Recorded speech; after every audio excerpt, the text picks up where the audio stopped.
તો વાવાઝોડા અંગે ખૂબ મોટા સમાચાર ગુજરાત નજીક સર્જાયું છે શક્તિ વાવાઝોડું દ્વારકાથી 250 કિલોમીટર દૂર સર્જાયું વાવાઝોડું દરિયામાં પવનની ગતિ અંદાજે 65 કિલોમીટરની છે 24 કલાકમાં ગંભીર વાવાઝોડું બનવાની સંભાવના છે 110 કિલોમીટર પ્રતિ કલાકે પહોંચી શકે છે ઝડપ પવનની ગતિની હવામાન વિભાગે આપી જાણકારી હાલ તે પશ્ચિમ દક્ષિણ પશ્ચિમ દિશામાં ગતિ કરશે ખેડૂતોની દિવાળી બગાડી શકે છે વાવાઝોડું કારણ કે ખરીફ સિઝનમાં કાપણીના સમયે જો પવન સાથે વરસાદ ખાબકે તો ખેડૂતોને મોટું નુકસાન થઈ શકે છે હાલ સૌરાષ્ટ્રના દરિયાકાંઠા વિસ્તારમાં મગફળી સોયાબીન કપાસ અડદ મગ જેવા ખરીફ પાક તૈયાર થઈ ગયા છે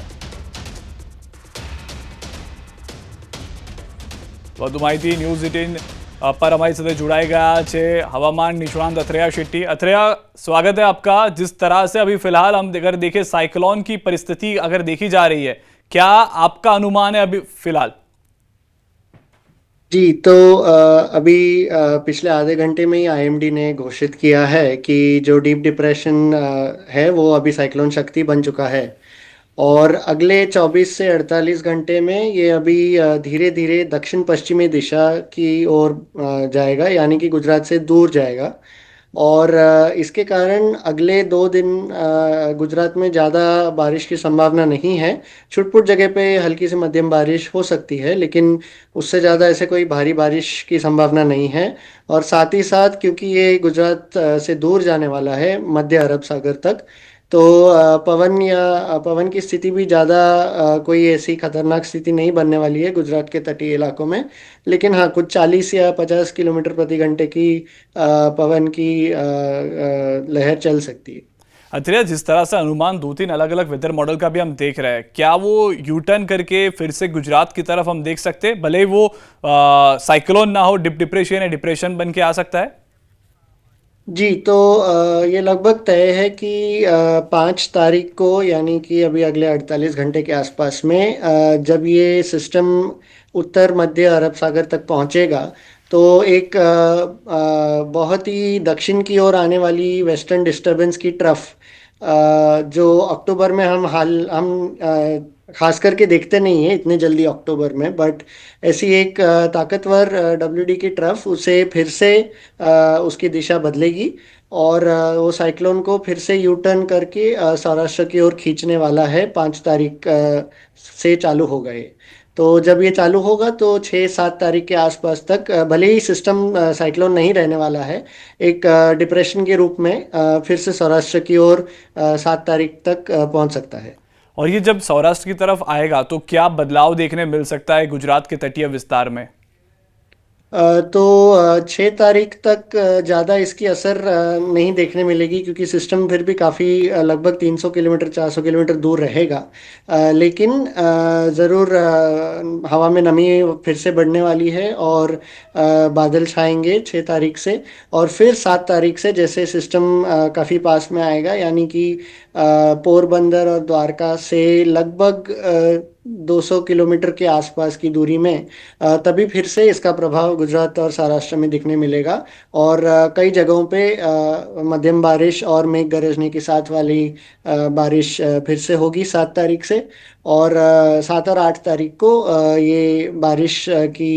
गतिविधियां चलती रहेगी। अथरेया, जिस तरह से देख रहे थे हम कि वो पहले जो दरिया है उसके अंदर जा रहा है और फिर वो यू टर्न करके गुजरात की तरफ आ रहा है, क्या फिलहाल जो आपका अनुमान है, क्या रीजन से कि वो यू टर्न कर रहा है? क्या कोई एंटी साइक्लोन की वजह से या कोई और वजह से? जी, तो ये सिस्टम अभी फ़िलहाल तक जो पिछले 4 दिन में इसकी जो ट्रैक रही है, उसका कारण था कि ऊपर की एटमॉस्फेयर में इसके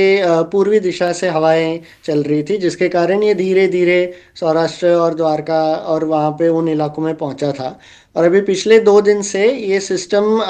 को कोई भी ऐसी जो स्टीयरिंग बोलते हैं हम, यानी कि जो सिस्टम का ट्रैक को प्रभावित करेगा, ऐसा पिछले 2 दिन से कुछ था नहीं, इसलिए लगभग वही एक ही जगह पे मंडरा रहा था द्वारका से लगभग 200 किलोमीटर दूरी पे। और अभी अगले 24 घंटे में इस सिस्टम के उत्तर पश्चिमी में एक एंटी साइक्लोन बन रहा है, जिसके कारण ये दक्षिण पश्चिमी दिशा में साइक्लोन बढ़ेगा। और फिर 5 तारीख को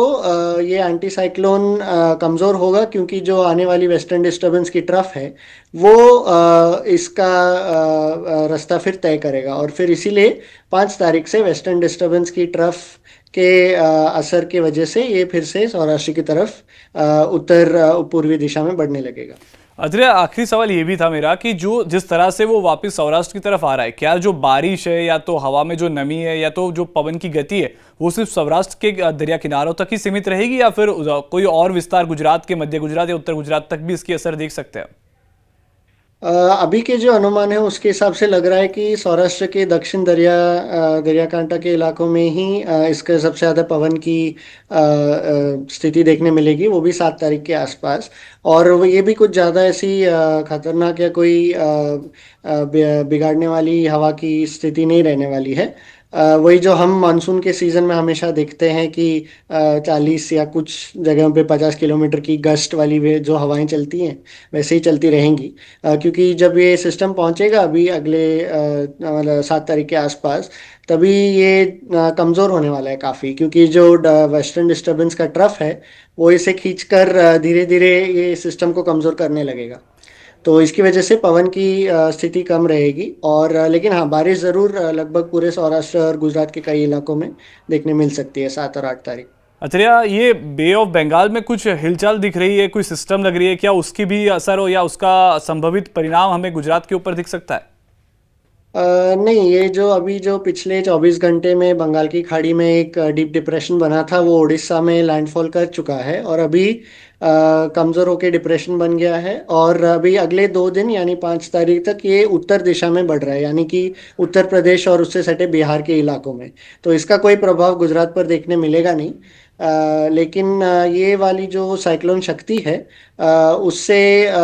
नमी और दक्षिण पश्चिमी मानसून की हवाएं गुजरात पर बनी रहेंगी, तो इसका प्रभाव अगले कुछ दिन में ज़्यादा रहेगा। ये साल की आखिरी सिस्टम सोच के हम चल सकते हैं या कोई और सिस्टम भी आने वाली है, आपका कोई अनुमान? मेरे हिसाब से तो ये साल का आखिरी सिस्टम रहेगा अरब सागर में, और इसके बाद में जो भी सिस्टम रहेंगे वो दक्षिण भारत में जो तमिलनाडु और केरला है उन इलाकों में ज़्यादा प्रभावित करेंगे, और गुजरात की तरफ नहीं आएगा, क्योंकि अभी जो बारिश चल रही है गुजरात में लगभग 8 या 10 तारीख से बारिश पूरी तरह से बंद हो जानी चाहिए, और जो कह सकते हैं हम कि मानसून की विड्रॉल पूरी तरह से हो चुकी होगी, तो उसके बाद में गुजरात में बारिश की संभावनाएं बहुत कम है। तो 10 अक्टूबर को पकड़ के चले जब तक पूरे गुजरात में से बारिश जा चुकी होगी, यानी कि मानसून जो है वो जा चुका होगा। जी, 10 अक्टूबर के आसपास।